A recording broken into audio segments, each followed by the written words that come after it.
Hello students, welcome to exam Guruji. जेल प्रेरी के क्लास नंबर 21 में आप लोगों का स्वागत है। और इस क्लास में ज़्यादा देर न करते हुए जल्दी से क्लास स्टार्ट करेंगे, क्योंकि इसमें काफ़ी कुछ अपने को समझना है। जो लोग भी नए आए हैं उनसे बस इतनी सी रिक्वेस्ट है कि लास्ट लेक्चर्स आप ले लें। और फिलहाल अगर आपको टेंस ही पढ़ना है तो जो लास्ट वाला लेक्चर गया है क्लास नंबर 20 वो तो आप ज़रूर से लें, क्योंकि जितनी भी क्लास अभी आज जो हो रही है और अगली जो 3 क्लास होंगी वो उसका जो बेस क्लास है वो क्लास नंबर 20 ही है। ठीक है, तो आपको उतना लेना है। अगर आप इस लेक्चर को पढ़ लो, अगर नहीं वो वाला लेक्चर पढ़ा है तो इस लेक्चर के जस्ट बाद आपको पहले वो वाला लेक्चर देखना है, क्लास नंबर 20 जो कल लिया था। ठीक है, तो यहाँ पर अपन लोग स्टार्ट करते हैं। सबसे पहले क्लासेस आपकी रेगुलर मंडे से सैटरडे रहा करेगी दोपहर 3 बजे। क्लियर है? और अब जो जितना भी मैंने आपको कल के लेक्चर में समझाया था उतना आपको ध्यान में रखना है, अपन उससे आगे बढ़ेंगे। ठीक है, आज अपन इनडेफिनेट टेंस के बारे में पढ़ने जा रहे हैं। अपन ने टेंस को 4 भागों में बांट दिया है, 4 लेक्चर्स में, और इतने अच्छे से उन स्ट्रक्चर्स को पढ़ने वाले हैं कि जिन जिन लोगों को भी स्ट्रक्चर्स में प्रॉब्लम है उनको लाइफ टाइम कोई प्रॉब्लम नहीं होने वाली है। क्लियर है? और जेल प्रेरी के क्वेश्चन जो हैं मैंने आपको लास्ट लेक्चर में बोला था, अभी भी बोल रही हूँ फिर से, करीबन 80 to 85% क्वेश्चन आपके सिर्फ स्ट्रक्चर्स में से आएंगे और पहले लेक्चर में जो इंपॉर्टेंट पॉइंट्स दिए थे ना उसमें से। ठीक है, तो उतना तो अपने को इतने अच्छे से पढ़ना ही है। क्लियर? तो चलिए स्टार्ट करते हैं। स्ट्रक्चर्स इंडेफिनेट, जिनको भी नहीं आता है वो अपने साथ एक पेन कॉपी लेके बैठेंगे, क्योंकि जब मैं आपको स्ट्रक्चर सिखाऊंगी उसके बाद में जब आपको एग्जाम्पल दूंगी तो आपको वहीं पर उसको पॉज करके, वीडियो पॉज करके बनाकर देखना है कि चीज़ आई कि नहीं आई, आपको बात समझ में। क्लियर है? चलिए, और वीडियोस अगर पसंद आ रहे हैं आपको अच्छा लग रहा है, पढ़ के सब समझ में आता है, तो आपको एक फेवर बस इतना करना है कि आपको लाइक करना है और शेयर करना है। क्लियर है? ताकि हम चीज़ों को, आप लोग ज़्यादा होंगे तो ताकि हम चीज़ों को और अच्छे से आपको डिलीवर कर पाएँ और कुछ आपके लिए कर पाएँ। क्लियर है? तो इतना थोड़ा सा आपको करना है। क्लियर? चलिए आगे बढ़ते हैं, स्ट्रक्चर शुरू करते हैं। इंडेफिनेट, मैंने कल बताया था आपको कि इंडेफिनेट का मतलब होता है सामान्य या साधारण। ठीक है, हिंदी के वर्ड्स में बस इसलिए बोल रही हूँ क्योंकि कुछ लोग हैं जिनको बिल्कुल भी इंग्लिश नहीं आती और वो यहाँ पर बैठे हैं, उनको सिर्फ जेल प्रेरी निकालनी है, इसलिए कुछ लोग अगर ऐसे हैं कि जिनको कोई हिंदी का कुछ समझ नहीं आ रहा है तो लीव इट, कोई बात नहीं। ठीक है, अपन बिना हिंदी को समझे ही अपन नॉर्मल हिंदी में ही समझ लेंगे उसको। ठीक है, तो चलिए स्टार्ट करते हैं यहाँ पर।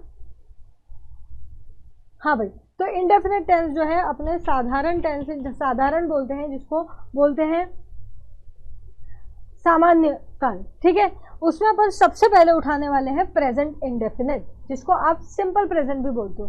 क्या उठाने वाले हैं? प्रेजेंट इंडेफिनेट, जिनको आप क्या करते हो, सिंपल प्रेजेंट भी बोलते हो। ठीक है, तो चलिए स्टार्ट करते हैं यहाँ पर प्रेजेंट इंडेफिनेट।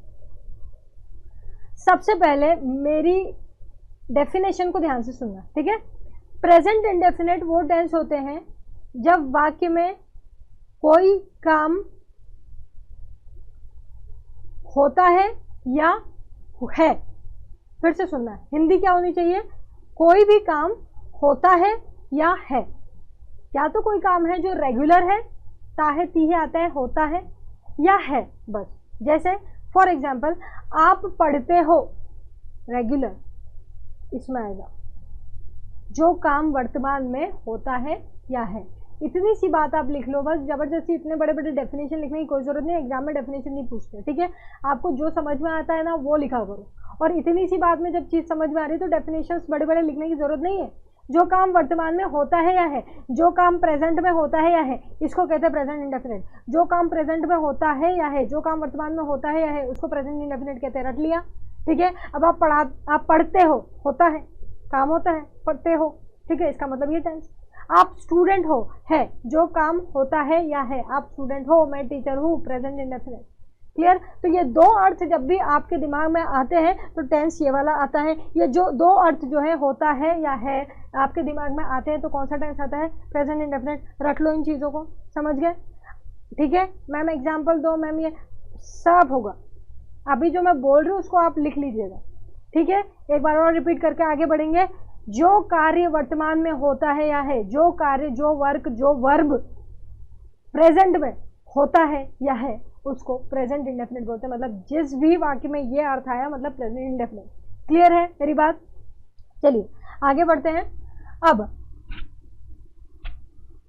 यहाँ पर देखिए, सबसे पहले आपके जितने ये टेंस है ना, जैसे अपन ने प्रेजेंट इंडेफिनेट उठाया, इनको अपन 4-4 पार्ट्स में डिवाइड कर सकते हैं, लेकिन वो सिर्फ कहने के पार्ट्स हैं, आप टेंशन ना लो कि अरे और बड़ा होता जा रहा है, कुछ नहीं है, ठीक है। पहली चीज़ आएगी, बाकी सारी आ जाएगी, ठीक है। बस आपको लास्ट लेक्चर ध्यान में रखना है, क्लास नंबर 20, क्लास नंबर 20 आनी चाहिए। मैं हर स्लाइड के ऊपर लिख दूंगी, क्लास 20 पढ़ोगे तो ही आएगा, ठीक है।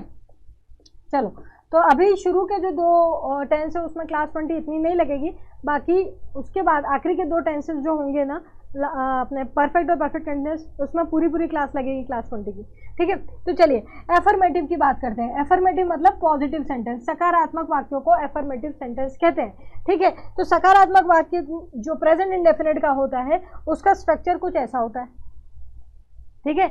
सब्जेक्ट मतलब आपका हीरो कौन, पिछले प्लेलिस्ट में जाओगे, पिछले लेक्चर में सब्जेक्ट और ऑब्जेक्ट पढ़ाया, वहां मिल जाएगा हीरो कौन, ठीक है, सब्जेक्ट बोलते हैं उसको, ठीक है। उसके बाद आपका मेन वर्ब होगा, और उसके बाद ऑब्जेक्ट का मतलब यहाँ पर बाकी का सेंटेंस है, मतलब मैं यहाँ डॉट भी लगा दूँ चलेगा, जरूरी नहीं है कि वहाँ कोई ऑब्जेक्ट ही हो, वो ऑब्जेक्ट जिसके ऊपर काम हो रहा है उसकी बात नहीं कर रही हो। ऑब्जेक्ट का मतलब यहाँ पे होगा बाकी का सेंटेंस, ऑब्जेक्ट का मतलब यहाँ के स्ट्रक्चर्स में होगा बाकी का सेंटेंस। फिर से बोल रही हूँ, ऑब्जेक्ट का मतलब यहाँ के जो स्ट्रक्चर्स अपन पढ़ रहे हैं उसमें होगा मतलब बाकी का सेंटेंस, ठीक है। तो अब देखो यहाँ पर जो भी आपका मेन टॉपिक होगा, जो भी आपका हीरो होगा वो लिखोगे, उसके बाद आप लगाओगे वर्ब। अब वर्ब तो यहाँ दो है मैम, एक तो है V1 और दूसरी है V1 में SEIS। ये क्या हो रहा है मैम, ये क्या डिफरेंस है? यह जो लेना देना है यह आपके हीरो से, हीरो मतलब सब्जेक्ट से है। आपको सब्जेक्ट पर ध्यान देना है। अगर आपका सब्जेक्ट सिंगुलर है, ठीक है, और सिंगुलर में भी I और U नहीं होना चाहिए, तो आपके वर्ब के फर्स्ट फॉर्म में S या ES लग जाएगा, बस इतना ध्यान रखना। अगर आपका हीरो जो है सब्जेक्ट, भैया बार बार बोल रही हूँ, अगर आपको सब्जेक्ट नहीं पता क्या होता है तो आप प्लेलिस्ट में एक सब्जेक्ट ऑब्जेक्ट नाम का चैप्टर मिलेगा, सब्जेक्ट ऑब्जेक्ट केसेस ऐसे करके, वहाँ पर आपको सब समझ आ जाएगा। इसलिए अभी जो समझ में आ रहा है समझो, नहीं आ रहा तो प्लेलिस्ट में जाके वहाँ देख लेना, सब चीज़ मैंने बिल्डअप करी है यहाँ तक। ऐसा हो ही नहीं सकता कि कोई नया नाम ले रही हो और आपको नहीं आ रहा हो, ठीक है। तो चलिए फिर से देखते हैं कि जब अपना हीरो जो होगा वो क्या होगा, एक वचन में होगा, एक वचन में, और उस एक वचन में मैं या तुम नहीं होना चाहिए, ठीक है। ही शी या किसी का नाम या कुछ भी हो सकता है, इट हो सकता है, कुछ भी हो सकता है, लेकिन आप आई या यू नहीं हो सकता, ठीक है। तब आप क्या करोगे, उसके साथ जो भी मेन वर्ब यूज करोगे उसमें एस या ईएस कंपल्सरीली लगा दोगे, ठीक है। अब अगर आपका सब्जेक्ट जो है वो बहुवचन में हुआ और साथ ही में आई या यू हुआ तो आपको उसके साथ प्योर V1 लिखना है, बस इतनी सी बात है। मतलब यहाँ पर इसलिए मैंने V1 या V1 SES लिखा है क्योंकि अगर ये सब्जेक्ट सिंगुलर हुआ तो यहाँ जाना है, अगर प्लूरल IU हुआ तो यहाँ जाना है। आगे बात समझ में नहीं आई है, बात समझ में, तो इसी को रिवर्स करके फिर से सुनना, सेम ही बात बोलूँगी अगली बार भी, ठीक है। इसलिए आपने शायद सुना नहीं है ढंग से या समझने में कई बार दूसरी बार लगता है, तो आप रिवर्स करके देख लेना, 101% मेरी बात समझ में आ जाएगी। क्लियर है? तो यहाँ तक की बात क्लियर है? कुछ नहीं है भैया। एफर्मेटिव सेंटेंस अपन ने शुरू में पढ़ा था, क्लास 20 में क्या बताया था कि कोई भी सेंटेंस कैसे बनता है, सब्जेक्ट और हेल्पिंग वर्ब अगर हो तो हो, और फिर मेन वर्ब और बाकी का, वो वैसे ही लिख दिया उसने, सब्जेक्ट प्लस मेन वर्ब, या आप तो और क्लियर कर लो उसको, सब्जेक्ट प्लस वर्ब प्लस बाकी की चीज़ें, वही तो है, सब्जेक्ट प्लस वर्ब प्लस बाकी की चीज़ें, सब्जेक्ट प्लस वर्ब प्लस बाकी की चीज़ें। पहला ही टेंस है ना, तो उसको ईजी लो ना। सिंपल सेंटेंस कहाँ से शुरू होता है, लास्ट लेक्चर में बताया था, सबसे पहले सब्जेक्ट लिखते हैं, फिर वर्ब लिखते हैं, फिर बाकी की चीज़ें लिखते हैं। यही आपका प्रेजेंट इंडेफिनिट है, पहला ही स्ट्रक्चर इतना इजी था, हीरो फिर वर्ब फिर बाकी की चीज़ें, हीरो फिर वर्ब फिर बाकी की चीज़ें। हाँ, बस आपको यहाँ पर इतना ध्यान रखना है कि जो वर्ब आप लिखोगे वो हीरो के हिसाब से लिखोगे, मतलब हीरो सिंगुलर है तो आपको SES लगाना पड़ेगा, और अगर सिंगुलर नहीं है तो वर्ब में SES नहीं लगेगा, दैट्स इट। इसका ये जो कुछ भी लिखा है ना, आपको नोट करना है नोट करो, स्नैपशॉट लेना है स्नैपशॉट ले लो, क्योंकि अभी यहाँ पर कुछ एग्जाम्पल्स आएंगे जिसका आप बनाओगे, ठीक है, सेंटेंस, तो इसलिए इसका स्नैपशॉट ले लो। मैं हटा रही हूँ सारा, जल्दी से ले लो। हाँ भाई चलिए लिखिए, इसको बनाइए, पॉज कर करके लिखना है क्योंकि मैं आपको, क्योंकि रिकॉर्डेड वीडियो तो मैं आपको यहीं की यहीं बता दूंगी। क्लियर? हेलो, आवाज़ ओके। वो स्कूल जाता है, अब जाता है मतलब लड़का है, अब ठीक है, आपने लिख लिया, पॉज कर करके लिख लेना, मैं यहाँ पे आपको क्लियरली लिख के दे रही हूँ वापस, है ना। वो मतलब हीरो कौन है, ही, कोई लड़का, स्कूल जाता है। अब बात हो रही है वर्ब की, क्रिया की। यहाँ पे क्रिया क्या है, स्कूल कोई क्रिया नहीं होती, सारे नाना क्रिया होते हैं। जाता है, जाना क्रिया है, ठीक है, जाना है मतलब क्या, गो, तो यहाँ पर गो लिख दूँ मैं, लेकिन मैं यहाँ पर ध्यान दूँ ये तो सिंगुलर है, और सिंगुलर है और आई या यू भी नहीं है, तो इसका मतलब सिंगुलर जब होता है तो क्या करते हैं अपन, SES लगाते, तो मैंने इसमें ES लगा दिया, ही गोज, टू स्कूल। कहीं जाते हैं ना तो गो के साथ टू लगाते हैं, ठीक है। अगर आप गो यूज कर रहे हो तो टू लगाते हैं प्रीपोजिशन में, ठीक। He goes to school, clear. अब एक और देखो, वे पत्र लिखते हैं। अब ये एक से ज्यादा हो गए। वे मतलब ये सब, ये क्या लिख रहे हो मैम, ये ही क्या लिख रहे हो, ये दे क्या लिख रहे हो। ये अगर ऐसे वाले कोई स्टूडेंट्स यहाँ पर बैठे हैं तो उनसे रिक्वेस्ट है प्रोनाउन का लेक्चर जाके ले लो, सब समझ में आ जाएगा। वो लिया ही इसलिए था मैंने आपकी प्लेलिस्ट में, ताकि आपको टेंसेस समझ में आए, ताकि आपको आगे जाकर नरेशन समझ आए, ताकि आपको आगे जाकर वॉइस समझ आए। इतने बड़े बड़े चैप्टर इस पूरे प्रोनाउन पर टिके हुए हैं, तो ये अगर आप लोगे तब मेरी बातें यहाँ पर समझ में आएंगी, नरेशन में समझ में आएंगी, वॉइस में भी समझ में आएंगी, ठीक है। तो दे यानी एक से ज़्यादा वे पत्र लिखते हैं। अब इसमें काम क्या है, पत्र काम है क्या, नहीं, क्या है, लिखना, लिखना काम है, ना ना ना ना क्रिया, ठीक है। तो लिखना क्या होता है, राइट। तो आपका दूसरा ही काम क्या है, आपको वर्ब लगाना है, तो राइट लिख दिया आपने, राइट लिखना। अब देखो राइट में एस लगाओगे क्या, ये दे यानी क्या होता है, वे, ते हैं, मतलब पूरा आपको समझ में आ रहा है कि प्लूरल है, बहुवचन है। ये वो ताहे आ रहा था, इसका मतलब ये एक वचन था, ठीक है। तो अपन ने यहाँ पर यस लगा दिया, लेकिन यहाँ पर कोई ज़रूरत नहीं है। यहाँ पर आप लिखेंगे दे राइट, बस। वो लिखता है, क्या लिखता है, पत्र लिखता है, बाकी की चीज़ें लिख दो, लेटर, पत्र, लेटर बोलते हैं पत्र को। आप इसको उल्टा भी लिख सकते हो। अगर मान लो ये लड़का लेटर लिख रहा होता, या मैं इसको ब्लू से लिख देती हूँ, अगर ये लड़का लेटर लिख रहा होता तो फिर क्या होता है, राइट्स हो जाता। अगर ये लिख रहा होता राइट्स लेटर, और ये लोग अगर जा रहे होते तो ये क्या हो जाता है, गो हो जाती। आगे क्या समझ में, मेरी बात आगे समझ में, क्या बोल रही हूँ, क्लियर, आगे बात समझ में। फिर से देखो, ताहे ती है, ताहे ती है, और या फिर है, कोई काम है, आप होता है या है, क्या बोल रही हूँ। ये देखो, एक तो ये ता है, ते है, और एक और सेंटेंस देखो, ये रवि एक छात्र है, इसको मैं हटा रही हूँ एक्चुअली। रवि एक छात्र है। जो कार्य वर्तमान में होता है या है, जो कार्य वर्तमान में होता है या है, उसको क्या बोलते हैं, प्रेजेंट इंडेफिनिट, ठीक है। अब इसका बनाना, जरा पॉज करके बनाना, इसका बनाओ, रवि एक छात्र है। अब इधर देखो, रवि, रवि का नाम तो रवि होगा। अब रवि एक छात्र है, इसमें कोई काम कर रहा है क्या रवि, इसमें कोई काम कर रहा है क्या रवि, नहीं कर रहा है ना।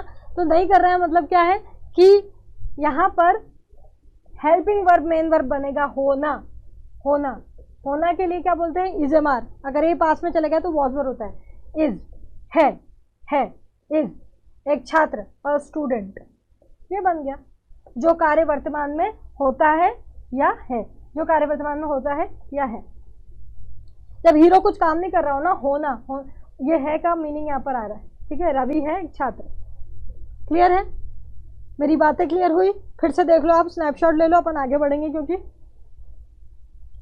ठीक। आई होप आपको पहला स्ट्रक्चर याद हो गया होगा, हो गया याद, और नहीं भी हुआ तो ये तो बेसिक स्ट्रक्चर था। बेसिक स्ट्रक्चर मैंने लास्ट लेक्चर में बताया था, क्या बताया था, एक सब्जेक्ट होता है फिर वर्ब आता है, बस वही है, सब्जेक्ट होता है फिर वर्ब आता है। ये तो बाकी की चीज़ है, बाकी की चीज़ें। यहाँ पे लेटर था तो लेटर लिख दिया, यहाँ पे कुछ, यहाँ पे स्टूडेंट था, स्टूडेंट लिख दिया, ऐसे, ठीक है।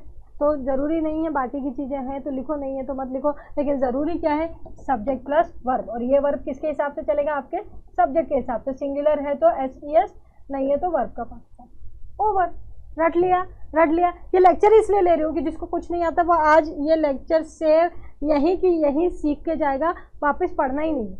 स्नैपशॉट ले लो, आगे बढ़ेंगे। नेक्स्ट उठाते हैं। अब क्या है कि अभी अपन क्या बोल रहे थे कि वो लेटर लिखते हैं, मैं कौन क्या पढ़ता है, जो भी है, वो लड़का स्कूल जाता है, ये पढ़ रहे थे। अब मैंने इसको क्या कर दिया, क्वेश्चन बना दिया, क्या वो स्कूल जाता है, क्या वो लोग लिखते हैं, क्या रवि स्टूडेंट है, क्वेश्चन कर दिया। तो क्या डिफरेंस बताया था मैंने आपको दोनों चीज़ों में, कि अगर आप सिंपल सेंटेंस लिखते हो, लास्ट लेक्चर में मिल जाएगा सब कुछ आपको 20वें में, ठीक है। अगर आप सिंपल सेंटेंस लिखते हो तो पहले सब्जेक्ट आता है, फिर आपका वर्ब आता है, जो भी है, हेल्पिंग है, मेन है, जो भी, ठीक है। और जब आप क्वेश्चन मार्क बनाते हो तो पहले हेल्पिंग वर्ब आता है, फिर आपका सब्जेक्ट आता है। तो मैम आपने हेल्पिंग वर्ब तो कुछ लिखा ही नहीं था, आप तो राइट में ही ईएस लगा दिए थे, फिर आपने गोज लिख दिया, फिर गो लिख दिया, फिर आपने डायरेक्ट इज लिख दिया, है ना। मेन वर्ब भी लिखे, आपने हेल्पिंग तो कुछ लास्ट में लिखा ही नहीं था, लास्ट वाले में, इसमें हेल्पिंग तो अपन ने कुछ लिखा ही नहीं था, क्लियर है। तो अब यह क्या, आपको बस इतना ध्यान रखना है कि कोई भी नेगेटिव सेंटेंस या क्वेश्चन मार्क वाला सेंटेंस बनता है किसी भी टेंस का, तो आपको हेल्पिंग वर्ब लेना ज़रूरी होता है। क्यों? क्योंकि क्वेश्चन मार्क तो हेल्पिंग वर्ब से ही शुरू होता है, नेगेटिव में भी हेल्पिंग वर्ब के बाद ही नोट लगता है, तो हेल्पिंग वर्ब होना ज़रूरी है। तो इस टेंस में जो आपका हेल्पिंग वर्ब होगा, अपना जो ये टेंस है, इस टेंस में जो हेल्पिंग वर्ब होगा वो होता है डू और या फिर डज। इसको रट लो पहले। ये सिर्फ दो ही टेंसेस में काम आते हैं, ये दो ही सेंटेंसेस में काम आते हैं, क्वेश्चन मार्क और नेगेटिव, क्वेश्चन मार्क और नेगेटिव। ठीक है, ठीक है, चलिए इसको देखिए। डू कब आएगा? वही की वही बात है भैया, SES कब आता है? जब आपका जो वर्ब है, वो क्या है? सिंगुलर है, सॉरी सब्जेक्ट जो है वो क्या है? सिंगुलर है। और डू कब आता है? विदाउट SES कब आता है? जब आपका सब्जेक्ट क्या है? प्लूरल है, या फिर यू है, या फिर आई है। मैं इसको और हाईलाइट कर देती हूँ, आपको मेरी बात समझ में नहीं आ रही है तो। अरे वही है जो अपन ने लास्ट में सीखा था ना, ES कब आता है? जब एक वचन का आपका सब्जेक्ट है, और जब ES नहीं आता कब? जब आपका सब्जेक्ट क्या है? बहुवचन का। सेम बात है, ठीक है ना? यहाँ करी थी, सेम बात है। वो लिखा होगा, देखो इधर देखो, यहाँ पर ये सिखाया मैंने आपको, सेम बात आपका यहाँ पे जा रहा है। ठीक है, तो रट ली ये बात सबसे पहले कि अब हम क्या करने वाले हैं, जो कुछ भी हमने पिछले वाले सेंटेंस में बताया था उसको अपन क्वेश्चन मार्क में कन्वर्ट करने वाले हैं। तो क्वेश्चन मार्क में कन्वर्ट करने के लिए सबसे पहला शब्द ही हेल्पिंग वर्ब होता है। हमको हेल्पिंग वर्ब का अभी तक पता ही नहीं चला इसका कौन है इसका? डू या डज। अब दो कैसे है मैम? वही बात है, सेम टू सेम। ES वाला तब लगेगा जब आपका हीरो क्या होगा? आपका सिंगुलर। और विदाउट ES वाला तब लगेगा जब आपका हीरो क्या होगा? हीरो मतलब सब्जेक्ट क्या होगा आपका? बहुवचन, या फिर आए या फिर। क्लियर है? चलिए आगे बढ़ते हैं। इसको स्नैपशॉट ले लेना, जो भी लेना हो, मैं हटा रही हूँ इसको क्योंकि। चलिए बढ़ते हैं आगे। अब कुछ भी नहीं करना है, आपका हेल्पिंग वर्ब लिखना है, सब्जेक्ट लिखना है, और उस हेल्पिंग वर्ब के हिसाब से आपका मेन वर्ब लिख देना जो भी होगा। क्योंकि मैंने आपको लास्ट लेक्चर में समझाया था कि हेल्पिंग वर्ब के हिसाब से मेन वर्ब कैसे लिखते हैं। देखो यहाँ पर कोई इंटरोगेटिव मीन्स क्वेश्चन मार्क, हाँ, इंटरोगेटिव मीन्स क्वेश्चन मार्क। अब देखो क्या था इस प्रेजेंट इंडेफिनिट का? डू डज, हेल्पिंग वर्ब पहले लिखा और फिर सब्जेक्ट लिख दिया, सेम टू सेम तो चल रहा है। अब मेन वर्ब की बारी आई तो मेन वर्ब सिर्फ और सिर्फ V1 होगा। अब इसमें SES वगैरह लगाने मत पहुंच जाना, और बाकी का सेंटेंस क्वेश्चन मार्क। यहाँ पर अटके होगे मैम, ऐसा क्यों? आप अगर ये सिंगुलर हुआ तो ये हीरो अगर सिंगुलर हुआ तो वहाँ SES नहीं लगेगा क्या? अरे नहीं लगेगा, क्योंकि इसके हिस्से का SES यहाँ डज में लग जाएगा ना, क्योंकि ये हेल्पिंग वर्ब इस सब्जेक्ट के हिसाब से चलेगा, तो इसके हिस्से का SES डज में लग जाएगा। या तो आप ऐसे याद कर लो, या फिर आप लास्ट लेक्चर में एक बात सिखाई थी मैंने कि जब भी आपके डू डज हेल्पिंग वर्ब बन के आते हैं, डू डज हेल्पिंग वर्ब बन के आते हैं, तो इनके आगे आने वाला वर्ब हमेशा प्योर V1 में होता है, ना ही इसमें SES लगता है, ना ही इसमें ING लगता है, ना ही V2 होता है, ना ही V3 होता है। क्लियर है? ये बात मैंने आपको लास्ट लेक्चर में समझा रखी है, तो ये समझाने की जरूरत नहीं थी। फिर भी कुछ लोग कंफ्यूज होते रहते हैं, तो आप इतना ध्यान रख लो कि ये V1 सिर्फ इसलिए है क्योंकि अगर ये सिंगुलर हुआ तो क्या आएगा? डज आएगा। तो इसके हिस्से का ES यहाँ पे लग तो गया डू में, अब नहीं लगाना। क्लियर है? हो गई बात क्लियर? अब यहाँ पर देखते हैं, चलिए नेक्स्ट। क्या वो स्कूल जाता है? जो अपन ने पहले क्या लिखा था, वो स्कूल जाता है, सिंपल बोल रहे थे। अब आपने पूछ लिया क्या वो स्कूल जाता है। ठीक है, करना कुछ नहीं है अपने को। क्या लिखोगे यहाँ पर? बना लो फटाफट से, मैं यहाँ पर लिख देती हूँ, पॉज करके पहले बनाना फिर देखना। ठीक है, वो लड़के के लिए अपन ही लिखेंगे। ठीक है, और इस ही के लिए अपन क्या करेंगे? डू या डज में से यूज करेंगे। क्या यूज करोगे ही के लिए? डज, ऑब्वियस सी बात है, सिंगुलर है तो। अब क्या है? जाना मतलब गो। इसमें ES मत लगा देना क्योंकि ये ES यहाँ पे आ गया है।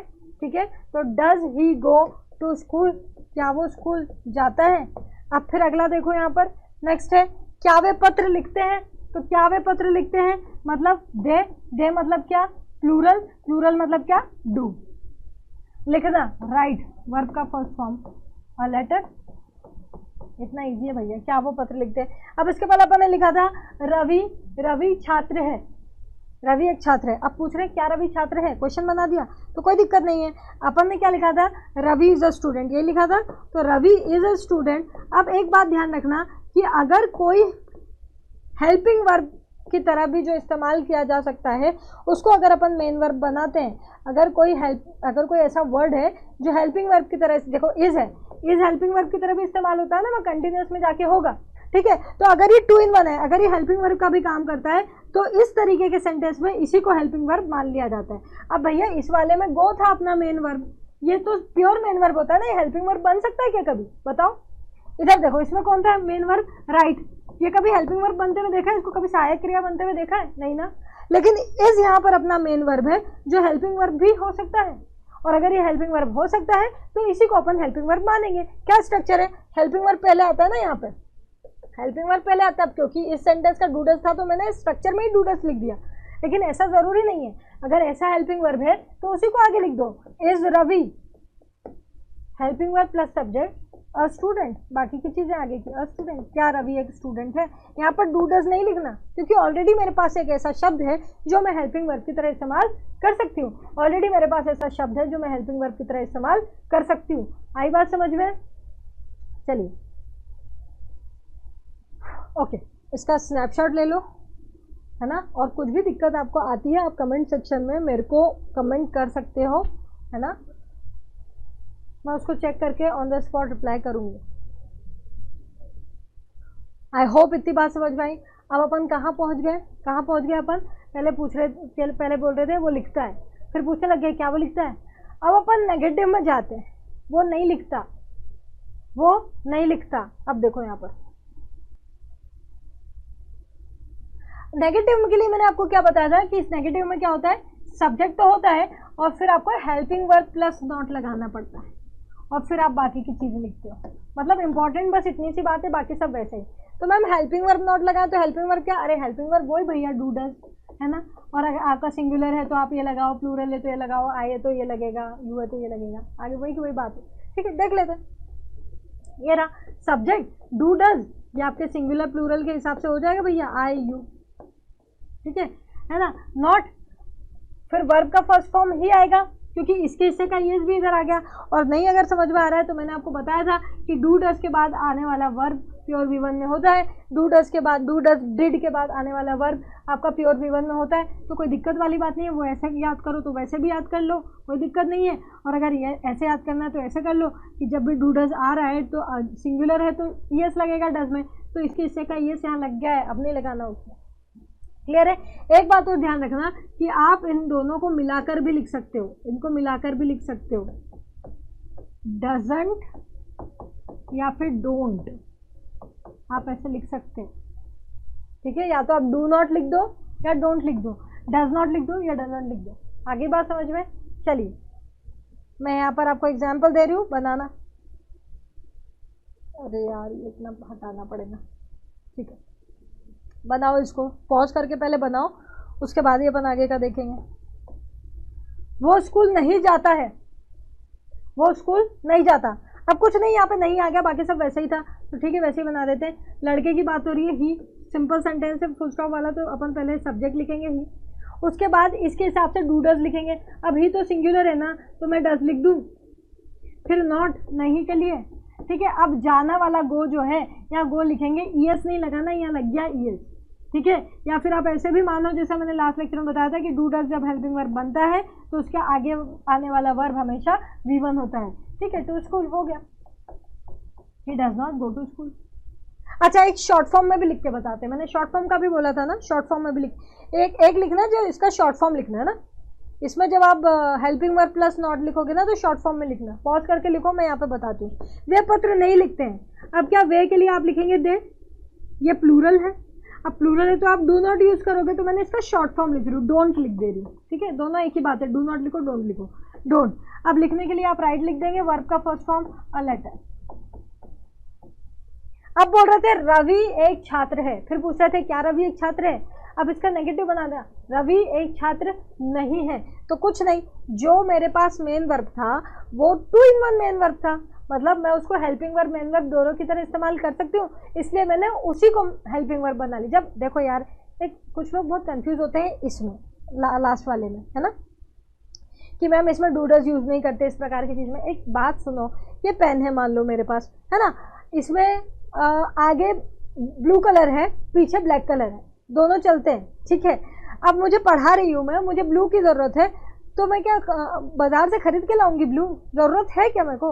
अरे भाई, जब मैं पेन लिख रही हूँ इससे और मुझे ब्लू की ज़रूरत है तो मैं इसको पलट के ब्लू से लिख दूंगी, ज़बरदस्ती का खर्चा क्यों करूँगी? आ रही बात समझ में? जब मेरा काम इससे दोनों में हो सकता है, ब्लू ब्लैक दोनों में, मैं ज़बरदस्ती की पेन क्यों खरीद के लाऊंगी? वैसी बात यहाँ पर हुई है कि जब मेरा काम इसी मेन वर्ब, ये मेन वर्ब हेल्पिंग वर्ब की तरह भी इस्तेमाल होता है ग्रामर में, तो इसी को यूज़ कर लूँ ना, ज़बरदस्ती डू डज लाने की ज़रूरत क्या है? तो इसीलिए यहाँ पर बोल रही हूँ कि रवि एक छात्र नहीं है के लिए आपका हीरो क्या हुआ? हीरो कौन है? रवि। अब रवि इज अ स्टूडेंट बोल रहे थे, इज उसमें मेन वर्ब था और इज जो है वो हेल्पिंग वर्ब की तरह भी इस्तेमाल होता है, तो उसी को मैं हेल्पिंग वर्ब की तरह इस्तेमाल कर लेती हूँ। इज नॉट स्टूडेंट, एक स्टूडेंट नहीं, जबरदस्ती नहीं लाना।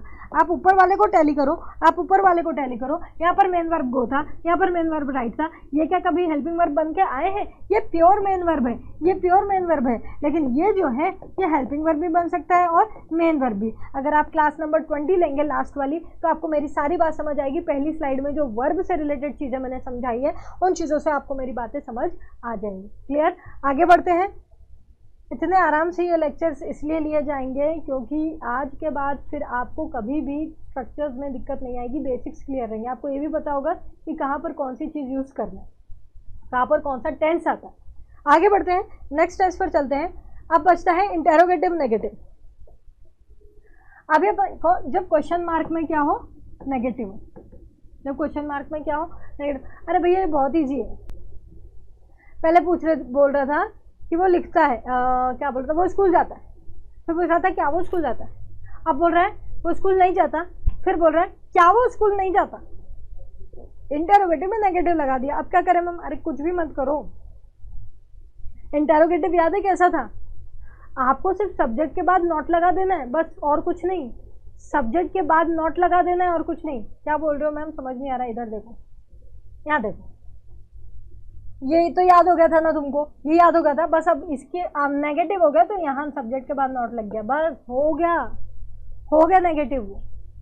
बाकी वैसे ही है सब कुछ। यहाँ पूछ रहा था क्या वे पत्र लिखते हैं, यहाँ पर नहीं आ जाएगा। क्या वे पत्र नहीं लिखते हैं तो यहाँ पे नॉट लग जाएगा। मैम क्या बोल रहे हो? कुछ समझ नहीं आ रहा। इधर देखो,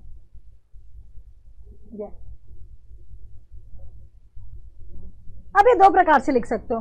आप चाहो आपका हेल्पिंग वर्ब पहले लिखोगे, क्यों? क्योंकि क्वेश्चन मार्क है ना भैया, तो हेल्पिंग वर्ब तो पहले ही आएगा, फिर सब्जेक्ट आएगा, और क्योंकि नेगेटिव है तो सब्जेक्ट के जस्ट बाद नेगेटिव आएगा, फिर आगे की कहानी होगी। और इस डूडर्स की वजह से V1 भी आ जाएगा। लेकिन आप इन दोनों को मिला के भी लिख सकते हो। वहाँ पर आप इन दोनों को मिला के भी लिख सकते हो डोंट, पर फिर यहाँ पे नॉट मत लिख देना, क्योंकि ये नॉट तो उठ के कहाँ आ गया है? यहाँ पे, इसलिए नहीं आएगा। चलो दोनों लिख के देखते हैं। मैं आपको एग्जाम्पल देती हूँ ना, एक इससे और एक इससे लिख के बताना। चलो एग्जाम्पल लो। क्या वो स्कूल नहीं जाता है? पहले अपन बोलते थे स्कूल जाता है, फिर बोल रहे थे कि क्या जाता है, फिर बोल रहे थे नहीं जाता है, फिर बोलते हैं क्या नहीं जाता है। ठीक है, तो क्या पूछ रहा है? मतलब आपको पहले हेल्पिंग वर्ब लिखना है। हेल्पिंग वर्ब क्या है इसके हिसाब से? ये कौन है? ही के हिसाब से हेल्पिंग वर्ब कौन है? डज। अब अपन डायरेक्ट गो लिखते थे जाने के लिए, लेकिन नहीं है तो फिर आप क्या लिखेंगे? पहले नॉट लिखेंगे, फिर गो लिखेंगे। तो स्कूल, क्या वो स्कूल नहीं जाता है? ठीक है। अब दूसरे वाले में ना शॉर्ट फॉर्म वाला लिखना। दूसरा वाला मैं दे रही हूँ, उसको पॉज करना, पहले शॉर्ट फॉर्म में लिख के बताना। ठीक है, नॉट सब्जेक्ट के बाद मत लिखना, पहले ही लिख देना। ठीक है, क्या वे पत्र नहीं लिखते हैं? क्या वो लोग पत्र नहीं लिखते हैं? तो आपके हीरो कौन हो गए? दे मतलब क्या? प्लूरल मतलब क्या हो जाएगा? पहले में डू। ठीक है, अब आप ये लिखने वाले थे डू दे नॉट, पर मैं आपको बोल रही हूँ कि आप इसको शॉर्ट में लिखें तो क्या लिखेंगे? Don't they write a letter. अब वापस से नहीं लिखना, नॉट नहीं लिखना है यहाँ पे, यहाँ नॉट नहीं आएगा, ये यूज हो गया यहाँ पे डोंट दे। या तो डू दे नॉट लिखो या डोंट दे लिखो, या तो डू दे नॉट लिखो या डोंट दे लिखो, इक्वल है। क्लियर? नेक्स्ट देखो, लास्ट। क्या वो स्टूडेंट नहीं है? क्या वो छात्र नहीं है? तो रवि में इज आपका पहले आ जाएगा। Is Ravi not a student. सब कुछ वैसा ही है भैया जैसा आपका क्वेश्चन मार्क में हुआ करता था। सिर्फ हुआ क्या है? सब्जेक्ट के बाद में नॉट आ गया। हुआ क्या है? जहाँ पर भी आपका सब्जेक्ट होगा वहाँ उसके बाजू में नॉट आ गया। यहाँ जाकर आपका प्रेजेंट इंडेफिनिट ओवर हो गया। और प्रेजेंट इंडेफिनिट आया है ना, इसका मतलब पास्ट इंडेफिनिट और फ्यूचर इंडेफिनिट भी आ जाए। इसलिए मैंने पहले वाला जो ये स्लाइड्स थी ये बड़े आराम से समझाई। अब अगली जो स्लाइड्स आएंगी वो थोड़ा सा जल्दी करेंगे। क्यों? क्योंकि अब आपको मेरी बातें समझ में आ रही हैं। ठीक, तो यहाँ पर जाकर जो लोग बिल्कुल नहीं आ रहा था ना, उनको सिखाने के लिए यहाँ पर समझाई सारी चीज़ें। ठीक है, आगे बढ़ते हैं नेक्स्ट स्लाइड। अब अपन आते हैं पास्ट इंडेफिनिट पर। पास्ट इंडेफिनिट में, प्रेजेंट इंडेफिनिट में क्या सिखाया था मैंने?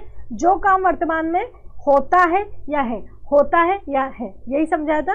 जो काम वर्तमान में होता है या है। क्लियर?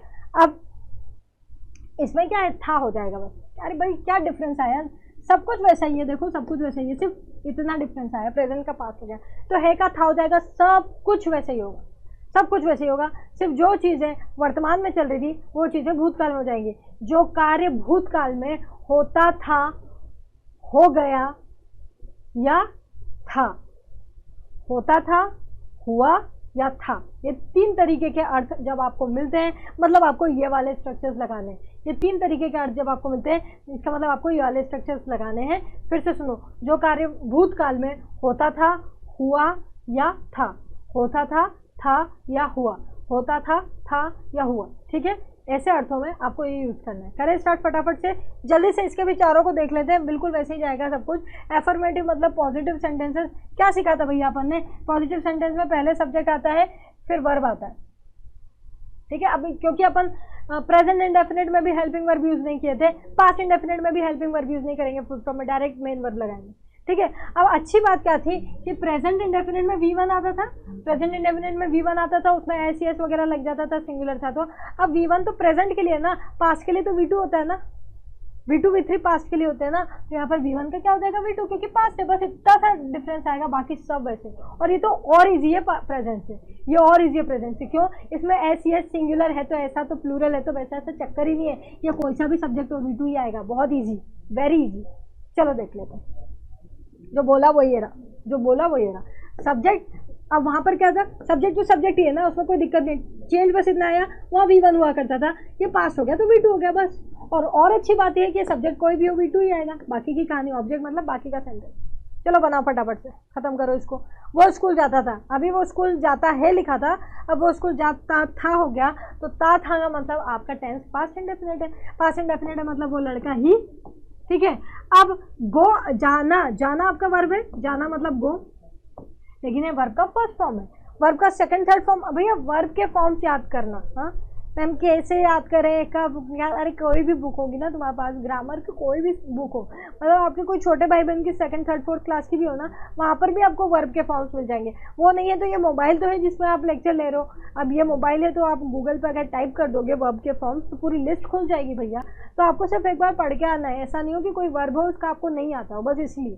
ठीक है, तो गो का क्या होता है, go went gone, go went gone, अपने को सेकंड फॉर्म चाहिए तो गो वेंट। ठीक है, ही वेंट टू स्कूल, हो गया खत्म, ओवर, कुछ नहीं हुआ। पहले अपन गोज लिखते थे, अब वो नहीं लिखना है, V2 पे आना है सीधा। ठीक है, नेक्स्ट देखो, वे पत्र लिखते थे, बनाओ, उन्होंने पत्र, इसको आप दो तरीके से लिख सकते हो, इसको आप दो तरीके से लिख सकते हो। आप इसको ऐसे भी लिख सकते हो, वो या वे लिखते हैं ना बहुवचन में, वे लिखते हैं, वे पत्र लिखते थे, आप ऐसा भी लिख सकते हो। पर वो मैंने इसलिए नहीं किया क्योंकि ताथा का मैंने एग्जाम्पल दे दिया था, तो अब मुझे कुछ और नया एग्जाम्पल देना था, तो उन्होंने पत्र लिखा। मैंने क्या सिखाया आपको, जो कार्य भूतकाल में होता था, हुआ या था, होता था, हुआ या था, तो तीनों का मैं एग्जाम्पल दे रही हूँ यहाँ पे, और कुछ नहीं। ठीक है, तो इसको अपन कैसे लिखेंगे, उन्होंने पत्र लिखा या वे पत्र लिखते थे, ये एक से ज्यादा की बात कर रहे हैं, मतलब दे। अब लिखना आपका वर्ब है, तो लिखने के लिए अपन राइट लगाते हैं, वर्ब का फर्स्ट फॉर्म, लेकिन इसका सेकंड थर्ड फॉर्म अलग होता है, write wrote written, write wrote written, second form है रोट, तो दे रोट अ लेटर, उन्होंने लेटर लिखा, wrote, WROTE wrote a letter. Okay, clear है? अब आगे बढ़ते हैं, नेक्स्ट वाले को देखते हैं। रवि एक छात्र था, जो कार्य भूतकाल में होता था, हुआ या था, होता था, हुआ या था। अब यहाँ पर तो मैम कोई वर्ब ही नहीं है, जैसे यहाँ लिखना था, यहाँ पे जाना था, यहाँ पे तो कुछ करना ही नहीं है, तो यहाँ पे फिर होना वाला वर्ब आएगा। ये था के लिए अपन क्या यूज़ करेंगे, है के लिए क्या यूज़ करते थे, है के लिए यूज़ करते थे इज एम आर। अब इसी को मैं पास्ट में था में बदल दूँ तो कौन आता है, वॉज वर। बहुवचन और एकवचन के हिसाब से चलता है। इसके बारे में और जानकारी अपन कंटिन्यूस में देखेंगे, क्योंकि कंटिन्यूस के मेन हेल्पिंग वर्ब्स हैं, आप जानते होंगे जो लोग पहले से पढ़ रहे हैं उनको पता है कि कंटिन्यूस के मेन हेल्पिंग वर्ब्स हैं, तो वहाँ पर मैं आपको क्लियर और कर दूंगी। अभी जो जितना दिख रहा है उतने से काम कर लो, ठीक है। तो रवि आपका हीरो है, तो रवि पहले लिखा, उसके बाद आप मेन वर्ब लिखते हो जो यहाँ पे है ही नहीं, तो यहाँ पर था वाला जो है वॉज लिखेंगे। वॉज सिंगुलर है तो वॉज आता है, प्लूरल है तो वर होता है, ठीक है। स्टूडेंट, रवि एक स्टूडेंट था। अब ये आपका ऐसा वर्ब है जो हेल्पिंग की तरह भी इस्तेमाल होता है और मेन की तरह भी, इसलिए जब भी अपने को हेल्पिंग वाले स्ट्रक्चर्स की ज़रूरत होगी, हेल्पिंग वाले स्ट्रक्चर्स कौन मैम, जिसमें अपन क्वेश्चन मार्क या नेगेटिव बनाते हैं, उनकी बातें मैं कर रही हूँ, तो इसी का इस्तेमाल होगा, नए वाले नहीं आएंगे, ठीक है। नए वाले कहाँ लगेंगे, यहाँ, क्योंकि यहाँ पर मेरे पास कोई ऐसा वर्ब नहीं है जो हेल्पिंग की तरह भी इस्तेमाल हो जाए। मेरे पास कोई ऐसा वर्ब नहीं है जो हेल्पिंग की तरह भी इस्तेमाल हो जाए, लेकिन ये वाला है मेरे पास, तो मैं इसको करूँगी जब ज़रूरत पड़ेगी, ठीक है। स्नैपशॉट ले लो इसका। आई होप आपको पहली बात समझ में आई।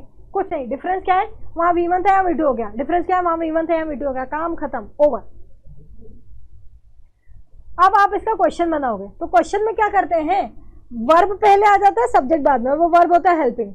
अरे वहां पर क्या था, डू डज ना, तो डू डज का सेकंड फॉर्म होता है डिड, थर्ड फॉर्म होता है डन। यहाँ पे किसकी बातें चल रही है, V2 की ना, सेकंड फॉर्म की, तो क्या यूज होगा, डिड, बस। अब बाकी सब कुछ वैसे ही, डू डज की जगह जहाँ जहाँ डू डज यूज किया था ना, वहाँ डिड यूज कर देना, आपका पास्ट बन जाएगा। चलो देख लो, फटाफट से सॉल्व करें इसको।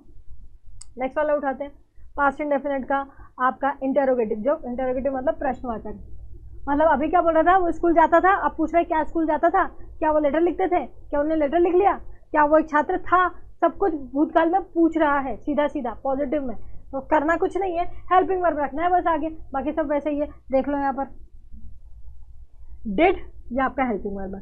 क्या डिफरेंस आया, वहाँ डू डज था, अरे भाई डू डज आपके V1 होते हैं ना, अब क्योंकि पास्ट तो V2 बनता है ना, V2 ये रहा आपका डिड। अब क्योंकि यहाँ V2 यूज हो गया है, तो आपको यहाँ V1 यूज करना है मेन वर्ब में। अगर आपको ये थ्योरी समझ आ रही है तो ठीक, नहीं तो क्लास 20 में जाना, आखिरी में इंपॉर्टेंट पॉइंट्स पढ़ाए हैं, वहाँ मैंने स्पेशली लिखवाया है कि डू डज या डिड जब आपके हेल्पिंग वर्ब बन के आते हैं, ये एग्जाम पॉइंट ऑफ व्यू से भी इंपॉर्टेंट है, डायरेक्ट क्वेश्चन पूछते हैं यहाँ पर, तो आगे आने वाला मेन वर्ब जो होता है वो प्योर V1 होता है, उसमें SES ING V2 V3 कुछ नहीं लगता। ये वहाँ पर मैंने 2-4 बार चीज़ों को समझाया, या तो आप वहाँ जाके समझ लो, या फिर ऐसा मान लो कि ये जो V2 इसका यूज़ होता था वो यहाँ ऑलरेडी डिड बन के यूज़ हो चुका है, तो आपको V1 यूज़ करना है। जैसे आपको समझ आया, आप बस समझ जाओ, ठीक है, आप बस रट लो चीज़ों को कि ये ऐसा है तो ऐसा होता है। क्लियर है, चलिए चलो देखें एग्जाम्पल्स। क्या वो स्कूल जाता था, पॉज करके पहले बनाना फिर देखना, ठीक है, जिसको नहीं आता उनके लिए समझा रही हूँ भैया इतना ही। अब भैया अच्छी बात यह है कि डिड का कोई लेना देना ही नहीं है सिंगुलर प्लूरल से, एक वचन हो तो भी डिड, बहुवचन हो तो भी डिड, और अच्छी बात होगी ये तो, है ना। अब मेन वर्ब की बारी आई तो गो लिखूंगी, ठीक है, वेंट नहीं लिखना, यहाँ पर वेंट मत लिख देना, गलत हो जाएगा, क्योंकि यहाँ पे यूज हो गया V2, ठीक है। Did he go to school, क्या वो स्कूल जाता था या क्या वो स्कूल गया, दोनों एक ही बात है, मतलब दोनों स्ट्रक्चर एक ही होंगे, क्या वो स्कूल जाता था, क्या वो स्कूल गया, दोनों के स्ट्रक्चर एक ही होंगे। दूसरा देखो, क्या उन्होंने पत्र लिखा, या क्या वे पत्र लिखते थे, क्या उन्होंने पत्र लिखा या क्या वे पत्र लिखते थे, ठीक है, तो क्या लिखोगे, डिड दे, दोनों का एक ही बनेगा, है ना, did they write a letter. देखो सब कुछ वैसा ही है, सिर्फ आपके दे के पहले डिड आ गया और ये V1। नेक्स्ट देखो, क्या वो स्टूडेंट था, क्या रवि स्टूडेंट था, ठीक है, तो अब यहाँ पर डिड यूज नहीं करना, यहाँ पर आप क्या करोगे, वॉज रवि। क्यों, रीजन आपको मिल जाएगा, वो आप जाकर प्रेजेंट इंडेफिनिट में पता कर लेना, क्या रवि स्टूडेंट था। ये वर्ब क्योंकि ये हेल्पिंग की तरह इस्तेमाल किया जा सकता है, इसलिए मैंने इसी को हेल्पिंग वर्ब की तरह इस्तेमाल कर दिया। क्लियर है, स्नैपशॉट ले लो, यहाँ पर आपका पास्ट इंडेफिनिट का इंटेरोगेटिव ओवर होता है, ठीक है। अब क्या करना है, अब अपने को जाना है इसके नकारात्मक पर। अभी बोल रहा था वो रोज स्कूल जाता था, अब बोल रहा है वो रोज स्कूल नहीं जाता था, वो रोज स्कूल नहीं जाता था, तो चलो देख लो यहाँ पर पास्ट इंडेफिनिट क्या करते हैं, नहीं जाता था के लिए subject helping verb plus not. अब क्योंकि ये पास्ट है तो इसका हेल्पिंग वर्ब अपन डिड लेके बैठे हैं, है ना, और डिड है तो आगे आने वाला वर्ब V1 होगा। लो मैंने खुद ही बना दिया, खुद ही बना दिया। देखो सब्जेक्ट और कैसे बनाते हैं, देखो अभी तो मैं इसलिए सिखा रही थी क्योंकि शुरुआत होनी थी ना। अब आपको नहीं आता था, आप बिना देखे बना सकते हो। कैसे? आपको इतना तो पता है कि आपको फुल स्टॉप वाला सेंटेंस बनाना है, तो आपने सब्जेक्ट से शुरुआत करी। फिर आपको ये भी पता चला कि मुझे फुल स्टॉप का तो बनाना है लेकिन मुझे नेगेटिव लिखना है, तो आपको ये पता है कि सब्जेक्ट के बाद हेल्पिंग वर्ब प्लस नॉट लिखने थे, सेंटेंस नेगेटिव हो जाता है। फिर आप बोलो अरे हेल्पिंग वर्ब तो मैम लिख देंगे, पर कौन सा हेल्पिंग वर्ब? आपको पता चलता है इनडेफिनेट है। इनडेफिनेट में helping verb do does did होते हैं, और क्योंकि ये पास्ट है तो डिड मानते हैं, तो इसका मतलब यहाँ पर डिड आएगा मैम। और फिर यहाँ से जैसे ही आप डिड लिखते हो आपका दिमाग वहाँ जाता है क्लास 20 पे। फिर आपको ये भी याद आता है कि जब भी आप डू डज डिड को हेल्पिंग वर्ब की तरह लिखो तो आगे जो मेन वर्ब आएगा वो प्योर V1 में होना चाहिए। आ गया मैम, ये लो बन गया, बन गया। कैसे बनाते आया? देखो अब देखो इधर, इसको मैच करो इससे। आप इस डिड नॉट को डिडंट भी लिख सकते हो, कुछ लोग डिडंट बोलते हैं, ठीक है, अच्छा है डिडंट बोलना, पर डिडंट होता है वो एक्चुअली, ठीक है, डिडंट बोलना चाहिए। बीच वाला डी साइलेंट पे बोलते हैं, बाकी आपकी मर्जी, ठीक है। चलिए अब इसके मैं आपको एग्जांपल्स दे रही हूँ, पॉज करके फटाफट बना लो, ठीक है। ये मैं डिडंट हटा देती हूँ, ऊपर लिख देती हूँ, ठीक है। आप बनाओ तब तक। पहला वाला सिंपल बनाना पूरा लेके, दूसरे वाले में शॉर्ट फॉर्म लिखना। चलो, वो स्कूल नहीं जाता था, ही डिड नॉट गो हो जाएगा टू स्कूल, ठीक है। फिर वे पत्र लिखते थे, ओहो पत्र नहीं आएगा यहाँ पे ना, यहाँ पे नहीं आएगा। वे पत्र नहीं लिखते थे, उन्होंने पत्र नहीं लिखा, दोनों का एक ही बनेगा, ठीक है। जो काम होता था या हो गया, होता था या हो गया, ठीक है। क्या लिखोगे?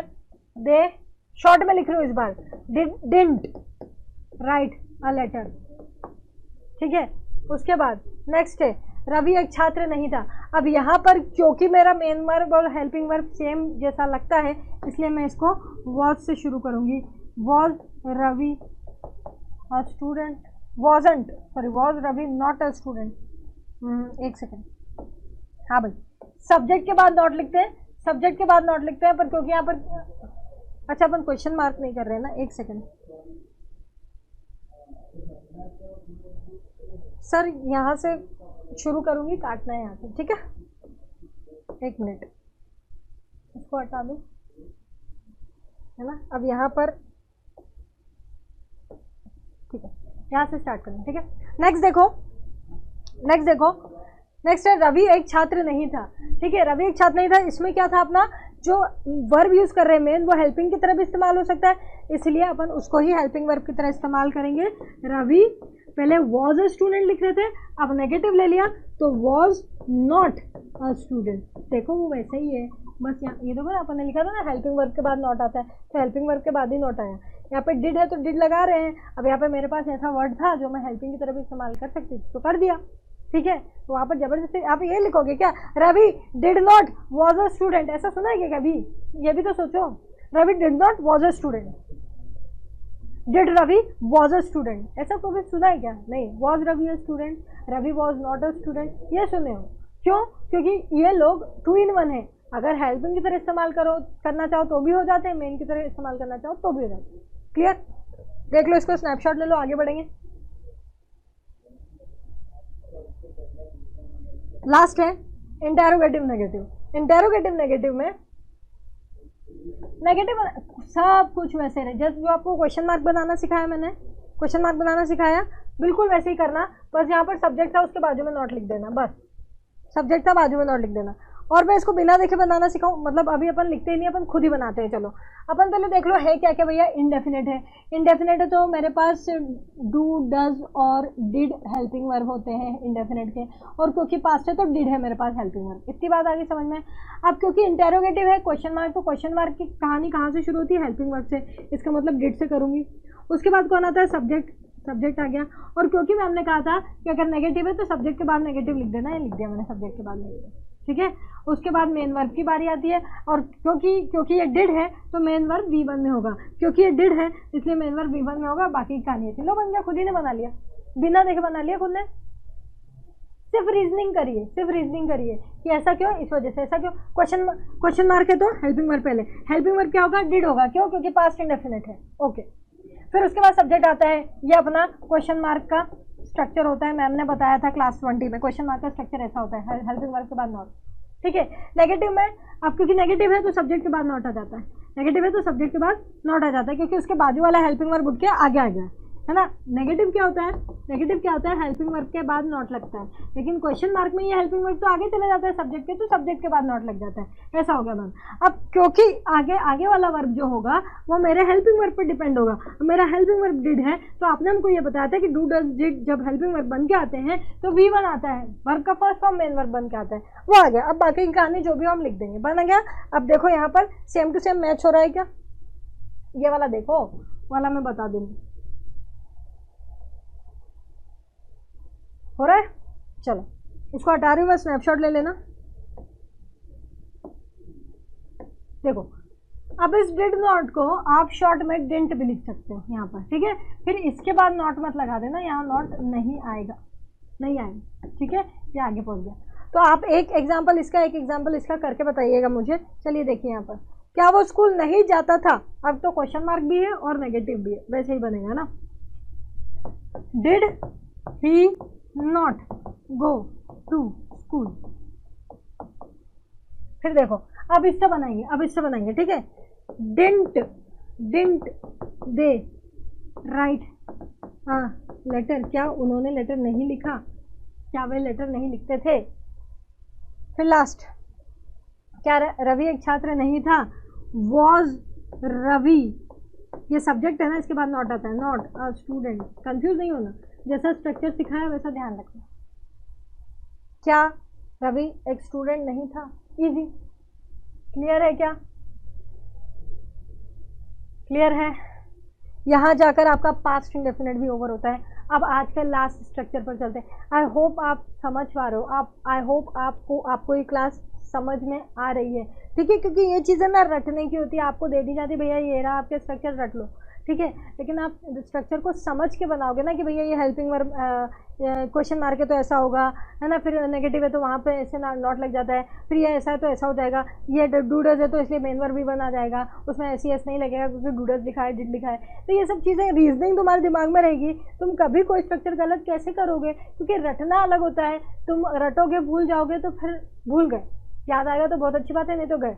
लेकिन अगर तुम चीज़ों को समझ के करोगे तो भूल भी जाओगे, तो तुम्हें पता है कि ये पास्ट है तो क्या करना है, नेगेटिव है तो कैसा होता है, इंटेरोगेटिव नेगेटिव है तो क्या होता है, फिर ये होता है तो ये है तो वर्ब का फर्स्ट फॉर्म ही आएगा। ऐसे करके आप अपने आप उसको खींच लोगे, बना लोगे, मैं वो मदद कर रही हूँ। और आज का लेक्चर, कल का लेक्चर, परसों का लेक्चर, मतलब ये आपका इंडेफिनेट, कंटिन्यूस, परफेक्ट और परफेक्ट कंटिन्यूस के 4 लेक्चर लूँगी आराम से, एक एक स्ट्रक्चर ऐसे ही बताऊँगी विद एग्जाम्पल, सिर्फ उन बच्चों के लिए जिनको इंग्लिश बिल्कुल नहीं आती है, ठीक है, ये सिर्फ उन बच्चों के लिए चल रहा है। तो आप लोगों के लिए स्पेशल क्लास है, आपको बस इतना करना है कि आपको अच्छे से चीज़ों को पढ़ना है ताकि आप क्वेश्चंस को अच्छे से सॉल्व करो। जब आखिरी में मैं आपकी जेल प्रेरी की क्वेश्चन कराऊंगी, साथ ही में आपको क्या करना है, लाइक करना है और शेयर करना है ताकि हम और अच्छे से इसको कंडक्ट कर सकें, ठीक है। अगला चलते हैं लास्ट वाले टेंस पर। इंडेफिनेट का लास्ट टेंस है फ्यूचर इंडेफिनेट, ठीक है। अच्छा, यहाँ से अपन क्लास 20 के सारे रूल्स लगाते हैं यहाँ पर। चलो एक काम करते हैं, आज अभी अपन क्या करते हैं कि इसका स्ट्रक्चर नहीं देखेंगे, खुद बनाएंगे। खुद कैसे बना लेंगे मैम, कैसे बनाएंगे, क्लास नंबर 20 के इम्पोर्टेंट पॉइंट्स पढ़ के। जिन लोग नए आए हैं वो यहाँ देख लो, और जो नए नहीं है, कल का लेक्चर लेके आए हैं, वो मेरी बात समझेंगे जो मैं बोलना चालू करूँगी, ठीक है। और जो नए हैं वो इसके बाद क्लास 20 देखना, तब समझ में आ जाएगी मेरी बात, ठीक है। चलो अपन बनाते हैं, अभी अपने को कुछ भी नहीं पता कि कैसे बनता है, ठीक। अपने को किसी ने बोला भैया इंडेफिनेट का पॉजिटिव सेंटेंस बनाना है, फुल स्टॉप वाला, मतलब एफर्मेटिव बनाना है, ठीक है। तो अपन यहाँ से शुरू करते हैं सोचना कि ये फुल स्टॉप है, मतलब कहानी कहाँ से शुरू होगी, सब्जेक्ट से, है ना। क्योंकि अगर क्वेश्चन मार्क होता तो हेल्पिंग वर्ब पहले आता, क्वेश्चन मार्क होता तो हेल्पिंग वर्ब पहले आता, लेकिन यहाँ पर सब्जेक्ट पहले आएगा। अब इतना करके आप खड़े हो गए क्योंकि आपको इतना पता था कि फुल स्टॉप है तो सब्जेक्ट पहले आएगा, फिर आपका वर्ब आएगा। लेकिन वर्ब क्या आएगा, उसके लिए आपको इसका शक्ल देखनी पड़ेगी। क्या है शक्ल, फ्यूचर इंडेफिनेट। चलो, इंडेफिनेट उस लिस्ट में था क्या जो क्लास 20 की इंपॉर्टेंट पॉइंट्स की लिस्ट दी थी, आखिरी में मैंने 10 पॉइंट की, उसमें इंडेफिनेट कहीं लिखा था, नहीं लिखा था। अच्छा, इन दोनों शब्द में से कुछ लिखा था क्या उस लिस्ट में, क्लास 20 में लास्ट में मैंने 10 मोस्ट इंपॉर्टेंट पॉइंट की एक लिस्ट पढ़ाई थी। उस लिस्ट में इन दोनों शब्दों में से कोई था क्या? हाँ था। कौन था बताओ? फ्यूचर। फ्यूचर था वहां पर। और क्या लिखा था उस फ्यूचर के सामने? मैंने ये लिखा था कि जिस भी नाम में, किसी भी टेंस के नाम में फ्यूचर आए तो उसके बाद कंपल्सरीली हेल्पिंग वर्ब सब्जेक्ट के बाद विल शैल होते हैं। फिर से सुनो, जिस भी टेंस में फ्यूचर लिखा हुआ है उसके स्ट्रक्चर में कंपल्सरीली हर वाक्य में हेल्पिंग वर्ब विल शैल होना ही है। तो अब पहले सब्जेक्ट आता है, उसके बाद अगर हेल्पिंग वर्ब, अपन क्या पढ़े थे कि सब्जेक्ट उसके बाद हेल्पिंग वर्ब है स्ट्रक्चर में तो लिखो। अब भाई पास्ट इंडेफिनेट प्रेजेंट इंडेफिनेट में इस स्ट्रक्चर में नहीं आते थे तो नहीं लिखते थे, डायरेक्ट वर्ब लिखते थे। लेकिन यहाँ तो इसने कसम खा ली था कि फ्यूचर आएगा तो हेल्पिंग वर्ब आएगा। ये मैंने आपको क्लास 20 में पढ़ाया था, इसलिए हेल्पिंग वर्ब है तो लिखते हैं ना, विल शैल। उसके बाद क्या पढ़ते थे? मेन वर्ब और फिर बाकी की चीजें। ये एक अपना आइडियल स्ट्रक्चर है। अब इधर बढ़ रहे हैं अपन आगे कि आपको फुल स्टॉप बोला तो आपको ये कहानी समझ में आ गई कि सब्जेक्ट से शुरू करना है। फिर आपने देखा अब आपको कुछ नहीं पता, फिर आप देखने लगे मुझे बनाना क्या है भाई? Future indefinite. इनमें से किसी को मैं जानती हूँ, इसको जानती हूँ। क्लास 20 में मैंने बताया था इसकी शक्ल जब देखो तो हेल्पिंग वर्ब की जगह विल शैल लिख देना, हेल्पिंग वर्ब की जगह विल शैल लिख देना। ठीक है, लिख दिया।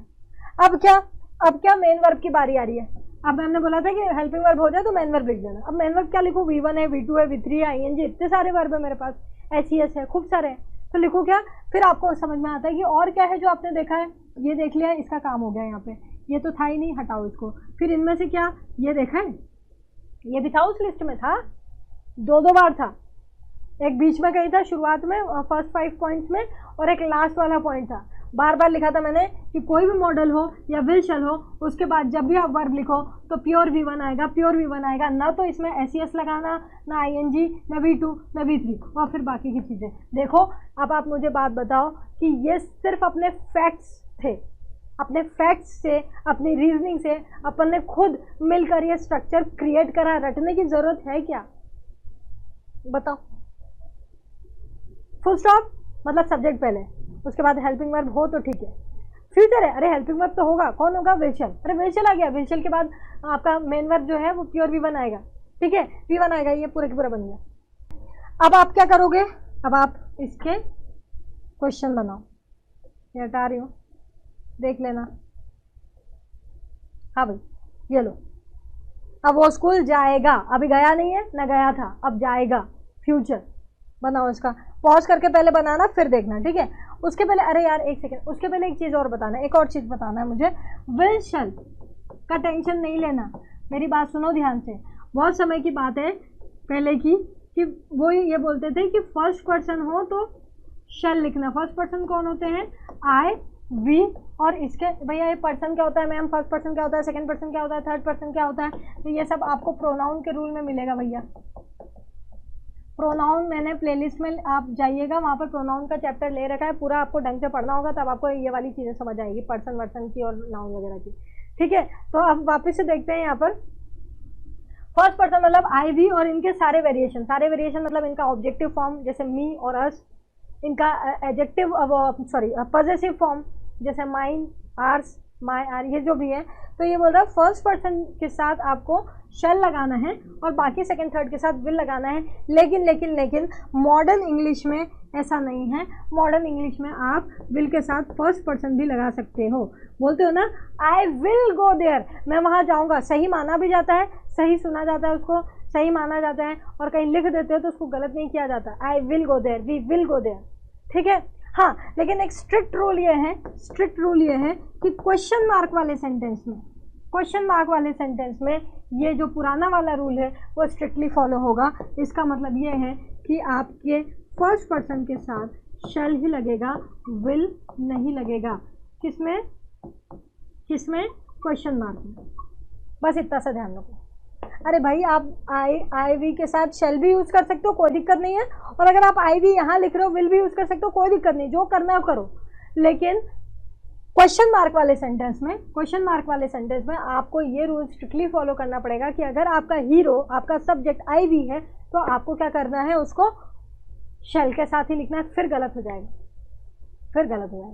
आई विल गो देयर बोल सकते हो, मैं वहाँ जाऊँगा, I will go there, I shall go there, दोनों बढ़िया है, दोनों क्लियर है, दोनों में कोई दिक्कत नहीं है।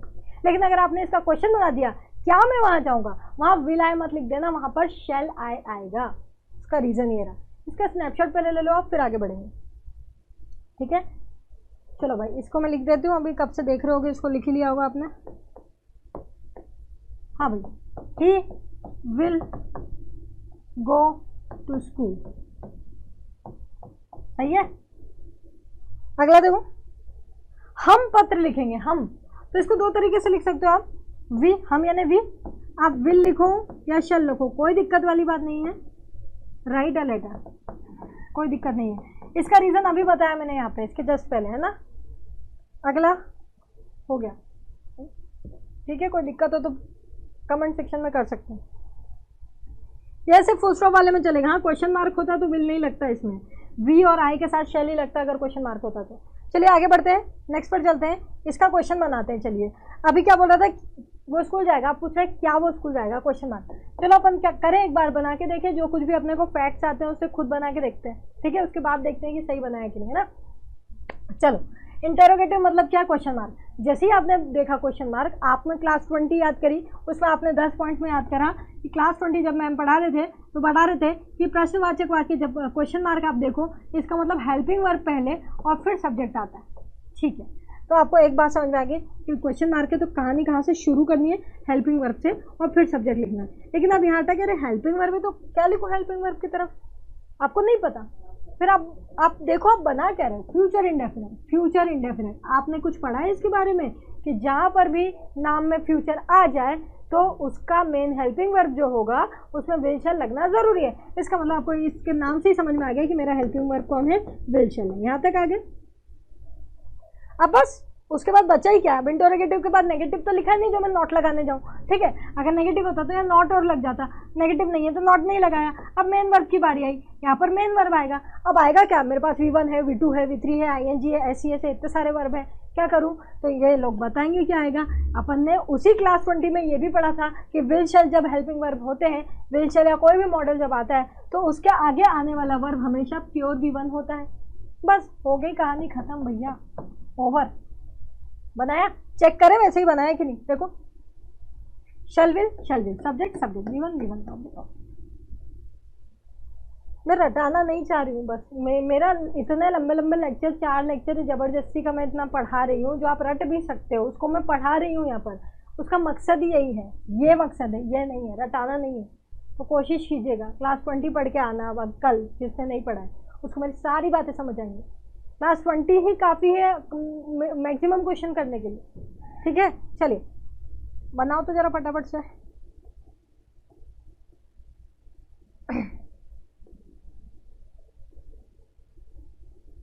ठीक है, बनाया। देखो क्या वो स्कूल जाएगा,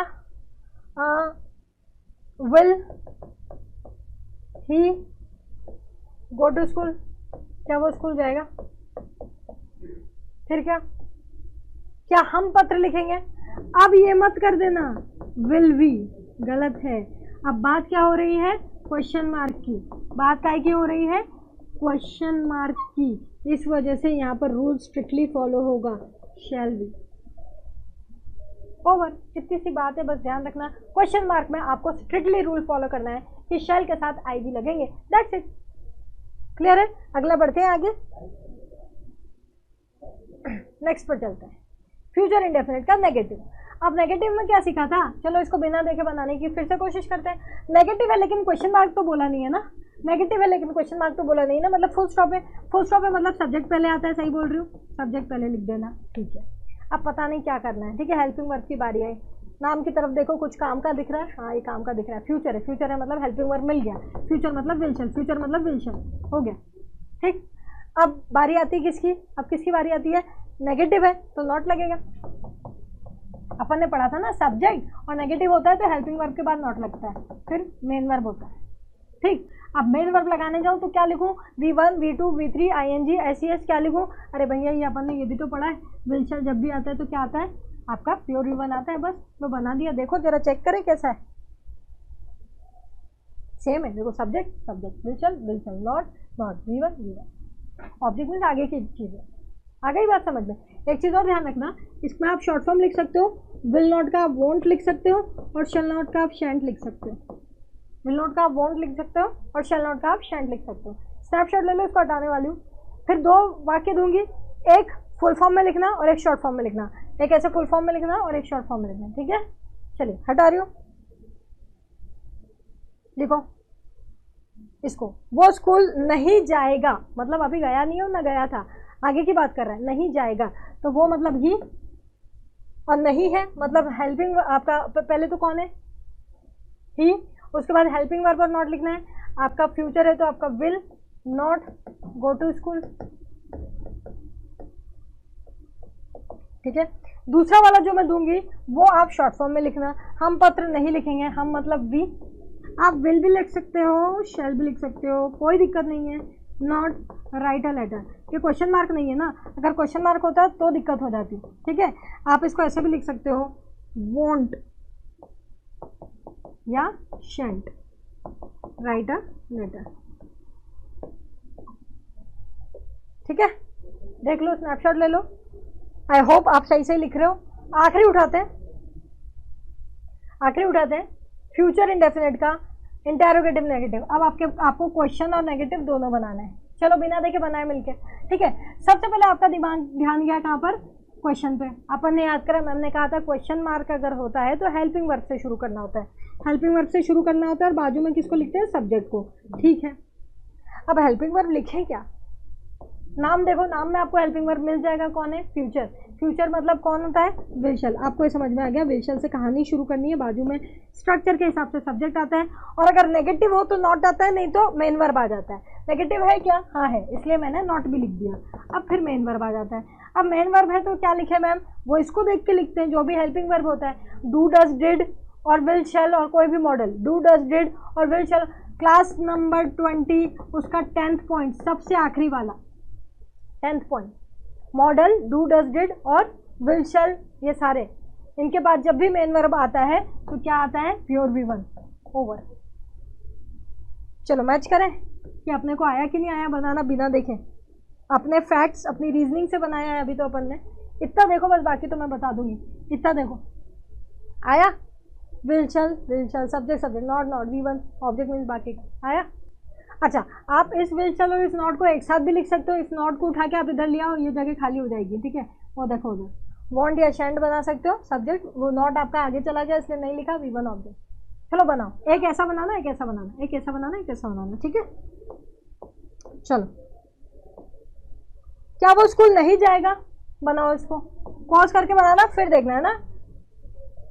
will he not go to school, क्या वो स्कूल नहीं जाएगा। एक और, अभी शॉर्ट फॉर्म में बनाएंगे, ठीक है। यहां से लेना, इसको शॉर्ट फॉर्म में बनाएंगे। कैसे बनाएंगे देखो। अब विल तो तुम हरगिज नहीं लिख सकते, वॉन्ट तो तुम हरगिज नहीं लिख सकते, क्यों, क्योंकि हम आ गया है और क्वेश्चन मार्क है। तो क्वेश्चन मार्क में हमको कंपल्सरीली शैल लिखना है, और उसको मैंने शॉर्ट फॉर्म में लिख लिया इसलिए शैंट लिख दिया। Shan't we write a letter या shall we not write a letter, shan't we write a letter या shall we not write a letter. Clear है। तो यहाँ जा करके ओके, तो यहाँ जा करके आपका इनडेफिनेट के जो स्ट्रक्चर्स हैं वो कंप्लीट हुए। क्लियर है। तो अब यहाँ पर कुछ और चीज़ें भी मुझे इंडेफिनेट टेंस से बतानी है, लेकिन उसको मैं लास्ट में लूँगी। क्लियर है। कल इतना पढ़ के आना, पहले इससे रिलेटेड कुछ 5 क्वेश्चंस कराऊंगी, ठीक है। इससे रिलेटेड क्वेश्चंस कराऊंगी, ध्यान रखना, ठीक है। इससे रिलेटेड कुछ 5 क्वेश्चंस कराऊंगी, उसके बाद ही अपन आगे बढ़ेंगे। क्लियर है। चलो, तो यहाँ पर जाकर अपन ने इंडेफिनेट के तीनों टेंसेस के स्ट्रक्चर्स क्लियर करे विद एग्जांपल्स, आराम से सब चीज़ों को समझते हुए, सारे फैक्ट्स और रीजनिंग को समझते हुए, ठीक है। अब कल के लेक्चर में आपको करना क्या है, क्लास नंबर 20 पर एक बार नज़र मार के आना है, और क्लास नंबर 21 जो आज हुई है उसके स्ट्रक्चर्स को ढंग से करके आना है। इंडेफिनेट अभी भी ओवर नहीं हुआ है, इसमें कल के लेक्चर में हम लोग कंटिन्यूस के स्ट्रक्चर करेंगे, लेकिन साथ ही मैं इंडेफिनेट के कुछ पॉइंट्स बताऊंगी और उससे रिलेटेड एग्जाम पैटर्न के कुछ क्वेश्चंस भी बताऊंगी, ताकि आपको टेंस वाइज समझ में आता जाए कि ऐसा क्यों पढ़ा रहे हैं। जेल ब्रेरी के क्वेश्चन अभी नहीं लेंगे, उसको सब कुछ पढ़ने के बाद लेंगे, क्योंकि वो एक सेल्फ टेस्ट जैसा होता है कि हमको आया कि नहीं, तो एक उसमें एक्साइटमेंट होता है कि हमको आया कि नहीं इतना सारा पढ़ने के बाद, तो वो हम लास्ट में लेंगे। लेकिन हर एक टॉपिक को ओवर करने के बाद करीबन 5 to 6 क्वेश्चंस आपको मैं देकर बताऊंगी कि ऐसा क्यों पढ़ाया जा रहा है, ऐसा क्या देख लिया है क्वेश्चंस के अंदर जो आपको ये स्ट्रक्चर्स पर इतना ध्यान देने को बोला गया है। ठीक है, तो कल करके क्या आना है आपको, कोई क्लास नंबर 21 अच्छे से पढ़ के आना है। पहले अपन क्लास नंबर 21 से रिलेटेड जो रूल्स हैं या पॉइंट्स हैं और क्वेश्चंस हैं उसको देखेंगे और कंटिन्यूअस के स्ट्रक्चर्स शुरू करेंगे। ठीक है, पेड कोर्स से रिलेटेड सारी जानकारी यहाँ पर दी गई है, आप डायरेक्ट ऐप से डाउनलोड कर सकते हैं या फिर हेल्पलाइन नंबर्स पर कॉल कर सकते हैं। कोई दिक्कत आ रही है तो आपको ये व्हाट्सएप नंबर है और ये आपका हेल्पलाइन नंबर है। ठीक है, कॉलिंग टाइम आपका ध्यान रहे, आपका Monday to Saturday 10 to 5 office timing में आप कॉल कीजिए, उसके अलावा कॉल अटेंड नहीं होता है तो फिर आप कंप्लेन करते हैं। ठीक है, लेक्चर से रिलेटेड जितने भी आपके डाउट्स है आप अभी कमेंट सेक्शन में कर दीजिए। कल मिलते हैं, आपको इतना पढ़ के आना है, कल इसी से आगे अपनी क्लास चलेगी।